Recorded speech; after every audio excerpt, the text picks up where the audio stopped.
Even though we have no updates or anything said about the Salem's Lot remake as of yet, which was by the way supposed to be released a few months ago, and now it's without a release date again.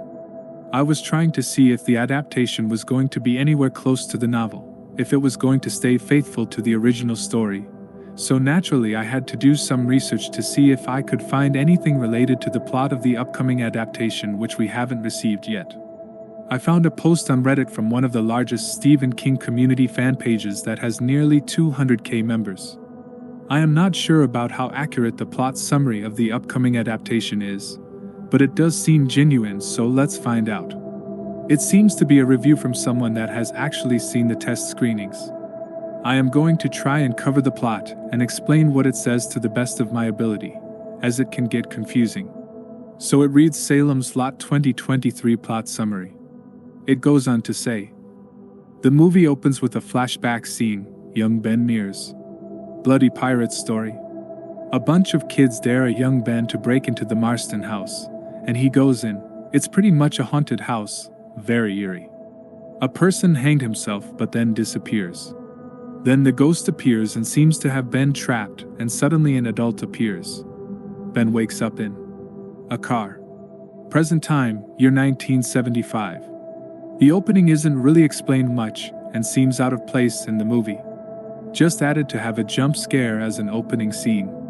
It only gives us a reason why he hates the house and the fact that the house is evil, and why he avoided the town for so long. Ben drives to Salem's Lot. He's back to write a book. The small town looks like Stephen King imagined it in the novel. It feels like we're back in the 70s. Day scenes seem normal. At night it was foggy. The movie has bloody moments, but it's not gory. They do show the trauma Ben has, but it's kind of just thrown in and not explored well. But the character was likable enough. The love story with Susan is kind of weak. The movie really doesn't lean on plot or character development. I had while watching Conjuring 2 vibes. The slow-moving but creepy scene with the nun was great in The Conjuring 2. The problem with Salem's Lot is there are too many of those type of scenes. They sacrifice character development for scares. It really slows the pace of the movie and doesn't really make the audience invested in the characters. The filmmakers seem more focused on scare scenes, which are pretty good. Just too many in my opinion. Slow-moving camera. Dark. Each scene seemed to go through the motions just to get to the next scare. Father Callahan was underused with no character development. He is treated as a cameo. Very disappointing in how he was handled. The vampire scenes at the window were done well. Much like the original TV movie. That movie seemed to be an inspiration for this version. The vampires are looking pretty much like how they looked like in the TV movie. Glowing eyes and pale skin. The introduction of Barlow was creepy. We see him coming down the stairs through the POV of his victim. The victim/offering is a young person in a burlap sack. And through some holes the victim could see Barlow coming down the stairs with a candlestick, very eerie. Great introduction. Barlow looks more like in the 70s TV movie minus the blue color. Very Nosferatu kind of design. Toward the end of the second act there is a scene where Ben's running through the street. He is facing the camera. Behind him the street is empty.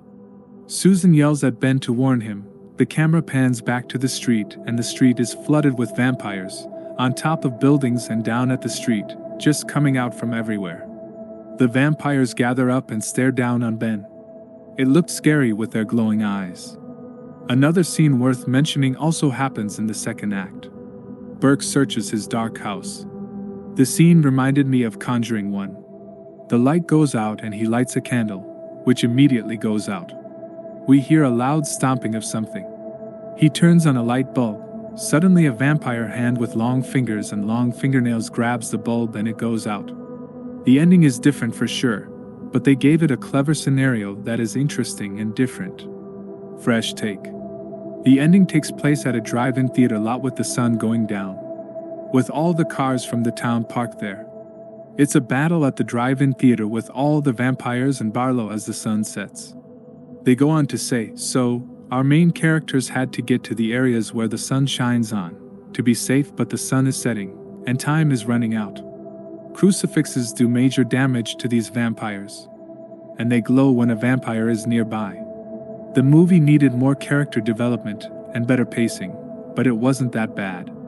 It's still a fun movie, and I don't think they'll shelve it for too long. That's pretty much everything covered on the plot of the Salem's Lot adaptation.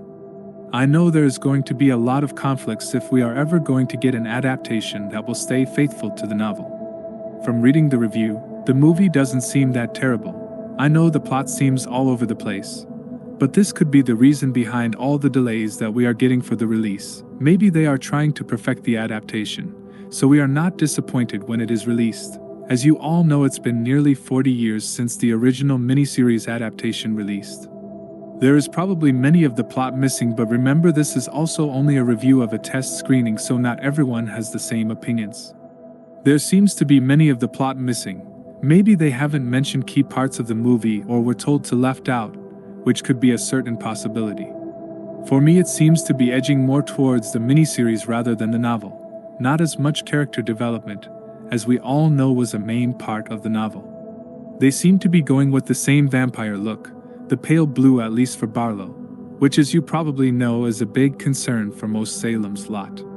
The vampire aesthetic says a lot about the vampires themselves, showing how they are, and it fits the theme of a horror movie, which what Salem's Lot is at the end of the day. I know you guys are going to have different opinions about the movie, which is why I want to hear them in the comments below. The eerie theme seems to be in the adaptation and goes along with the 1979 miniseries, as I am hoping it does, because the mood and theme of the movie is what elevates a movie and makes it shine. Hopefully we get some sort of update about where the adaptation is going, or if it's ever going to get released, whether it's going to be available on stream or if it's ever going to come to theaters.